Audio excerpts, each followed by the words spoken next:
2022 میں آپ کی ترقی دنیا کی کوئی طاقت روک نہیں سکتی، لیکن اس کے لیے سب سے پہلے میاں اور بیوی کے طور پر آپ کو ایک ہونا پڑے گا. تھوڑی گل ایک ہونی چاہیے. دیکھو بھائی صاحب میں انہوں نے کچھ کہیں دیجیے کچھ کر دی. اچھا تو کہیں دی جانی ہے کرتا ہی جاتا ہے نہ وہ انڈرسٹینڈنگ کی روح ہے نہ تینوں خدا نے عقل دیتی ہے پہ تو ہی انہوں کسی طریقے نہ موڑ کر رہے ہیں. ساری عمر ایسی گزر گئی ہے. آپ کا تال میل ہی ایک نہیں ہے، آپ کا سر ہی ایک نہیں ہے. ایک کا تیور سر ہے، ایک کا کومل ہے. ارے بھائی سر تو ایک کر دے. باجے کے یہ کالے اور سفید نوٹس جو ہیں ہاں مختلف ہیں، لیکن جب یہ ایک ساتھ بجتے ہیں پھر ہی تو بات بنتی ہے نا، پھر ہی تو گیت بنتا ہے. تو بھائی ایک ہونا، ایک ہونا. اور میں زور دے کر 2022 کے حوالے سے یہ پیغام آپ سے شیئر کرتا ہوا آپ سے بار بار یہ کہہ رہا ہوں، میاں اور بیوی کے طور پر ایک ہو جائیں، خاندان کے طور پر ایک ہو جائیں، آپ کی ترقی رکے گی نہیں. اور میں آخر میں صرف ایک جملہ دوں گا. خدا کا روح مجھے بار بار سٹرائک کر رہا ہے.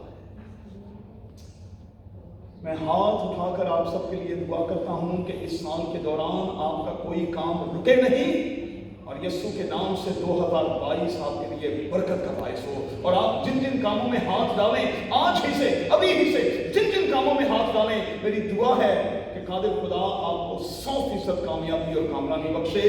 لیکن شرط ایک ہی ہے، ایک ہی منٹ.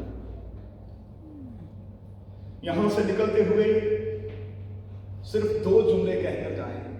پہلا، اب سے اے باپ میری نہیں تیری مرضی پوری ہو. اور جب باہر نکلیں تو ساتھی کا ہاتھ پکڑ کر کہیں آج سے میری نہیں تیری مرضی.